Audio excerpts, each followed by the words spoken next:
Ladies and gentlemen, the title of my presentation is Reverse Jurisprudence in Poland after 2023. Well, the general aim of the project of our team is to deal with the concept of the reverse rule of law. The starting point is the observation that in Poland, the newly constituted authorities in 2023 took actions aimed at making significant structural changes in the sphere of the political system, of the state, in the rights and duties of citizens, as well in some institutions implementing state policy. They changed the interpretation of the current law in order to achieve exceptional political goals. Some decisions were made without a legal basis, or at least clear legal basis, or in excess of the powers granted to them. The common denominator justifying these actions was the slogan of restoring the rule of law. There are many reasons to address the political and just juridical situation in Poland in the years 2023, 2025 as a reversed rule of law.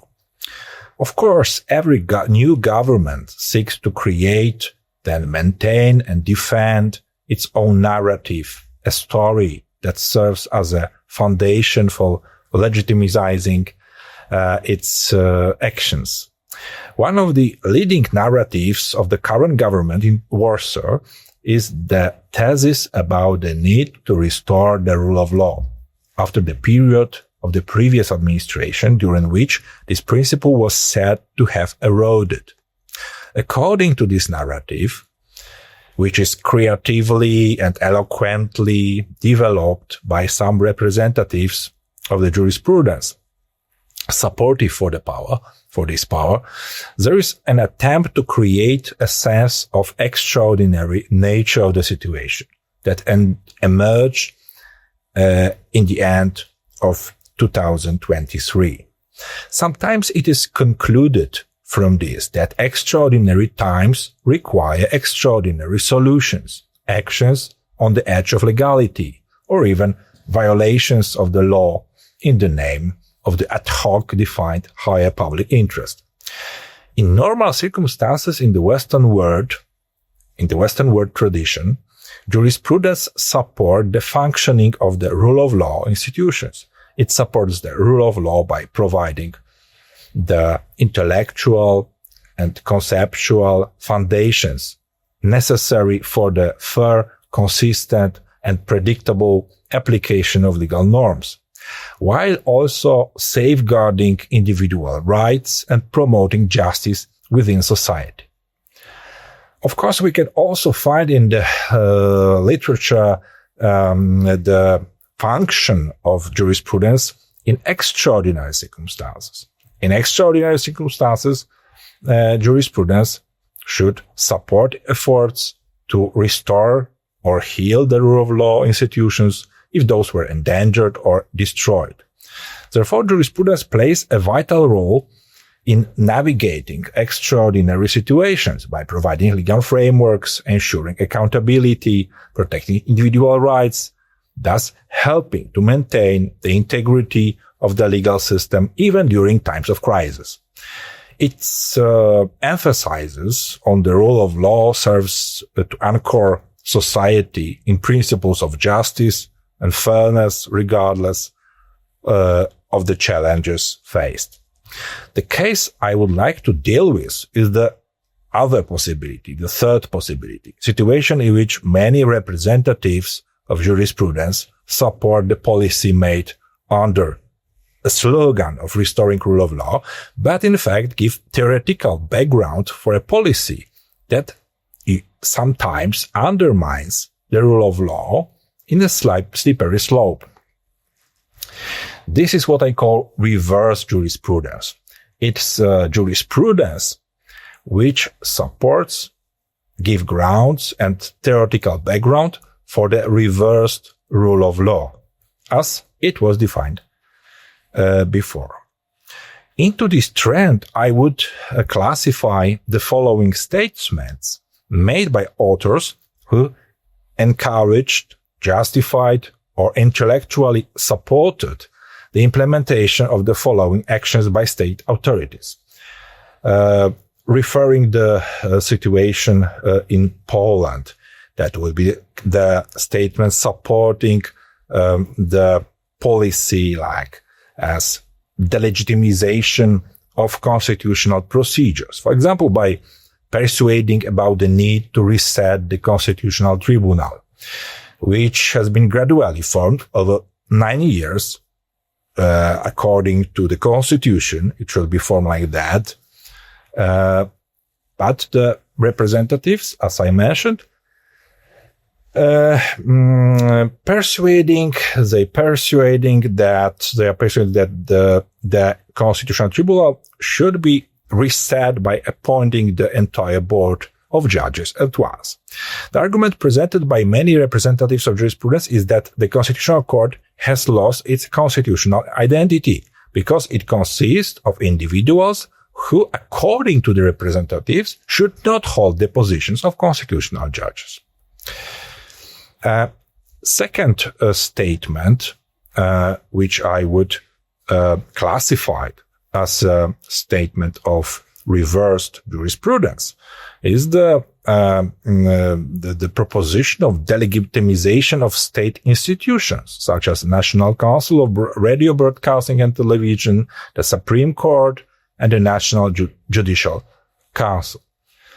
Also, it is supporting extralegal actions, such as takeover of public television and the replacement of the national prosecutor, which took place last years. Representatives of reverse jurisprudence draw on various vivid motives. For example, comparing the actions of the new administration to the work of a sapper whose task is to diffuse legal mines left by the predecessors. They point out that political morality stands above the law, virtue above procedure, and the extraordinary problems require extraordinary measures.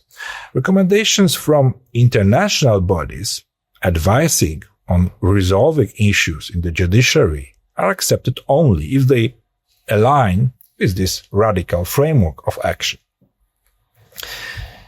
The sense of extraordinary nature of the situation is treated as a premise for the rulers to boldly step beyond the formally understood legalism, justifying the breaking of limitations of constitutional impossibility. For the bold actions of the new government aimed at recovering state institutions, the letter of the law becomes an obstacle, as mentioned by the prominent politicians, which is enchanted in the vision of so-called militant democracy. Such actions, legally or not, are considered necessary, necessitas non habet legem, and after they are carried out, there is a search for a legal basis, as described by the other prominent politician. The political mindset and the legitimization of government action described here are not uncommon in the philosophy of law. Historical analogies can easily be found. Whenever a political authority has assigned itself an extraordinary mission under extraordinary circumstances, the significance of legal norm has been diminished as being detached from the real life and practical needs. This is referred to as legal nihilism. The political project of restoring the rule of law resounds with war military and even revolutionary rhetoric. Restoring the rule of law is, according to some academics, like an action of the sapper, who sometimes strays from the path of legalism to save the rule of law, in his mind, of course. One of the defining features of liberal legal culture is the significant autonomy of law. from politics. In normal circumstances, politics, in a pragmatic sense, does not dominate law, but exists in a relationship of mutual and competitive partnership, where the outcome is not always predominated in favor of political rationality. In the literature, this type of politics is often referred to as legal policy as opposed to political policy. The transition from a normal to an extraordinary situation raises questions about both the meaning and the feasibility of maintaining the relative autonomy of law. The actions of the Polish executive branch, especially the executive branch, after 2023 suggest that the ruling authorities have determined that an extraordinary situation exists. This conclusion appears to explain measures such as instrumentalization of law, justified as an essential means to achieve necessary political objectives, particularly the safeguarding of public security. The dynamics of political processes result in the typical system of weighting reasons and balancing principles central to the rule of law, being replaced by a simple and radical shift in preferences and the hierarchy of legal values. The autonomy of law diminishes as political actions are increasingly taken ad hoc, responding solely to immediate needs. Legal constraints on the arbitrariness of political acts come to be seen by a state perceiving itself as existing threatened to the unnecessary burden of executing essential defensive measures. Meanwhile, judicial oversight of administrative action is viewed as a risk factor that such a state finds difficult to accommodate under these conditions. The orthodox attitude of the new government towards the letter of the law appeared already at the time of its appointment by the president, and taking the oath of December 13, 2023. Two people taking the oath changed the word specified in the constitution. One person took the oath to take up a different office than the one included in act appointed. Regardless of how this fact will affect the validity of government's acts in gremio and whether it will ever be subject to legal assessment by courts or a tribunal, this fact heralds a new trend in the approach to the constitution. On the sidelines, it is worth noting that in major democracies, the oaths of the highest officials which serve to assure citizens of the will to obey the law are treated with such seriousness. U.S. President, for example, Barack Obama took the oath again in 2009, despite making a very minor error in its text. The idea of taking shortcuts, ignoring the letter of law, can provide to be double-edged weapon.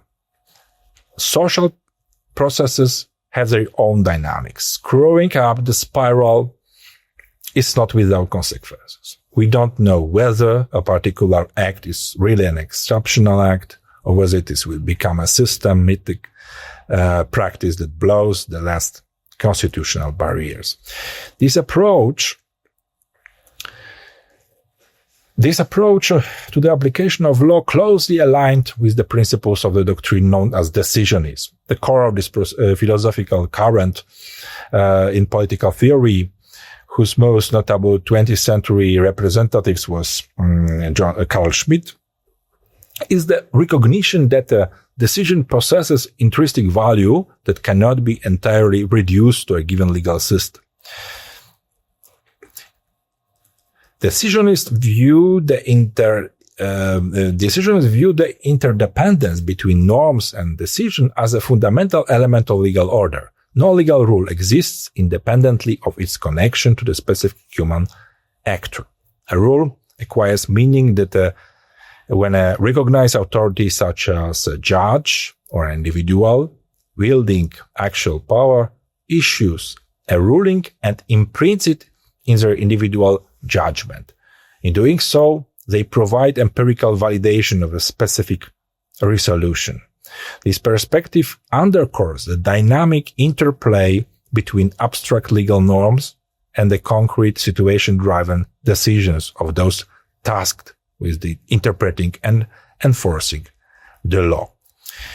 In conclusion, I must say that I believe that representatives of jurisprudence should formulate their projects in a more responsible manner, being aware that they may be used selectively, taken out of the context, and may serve not to support the principles of the rule of law, but to undermine them. Thank you for your attention.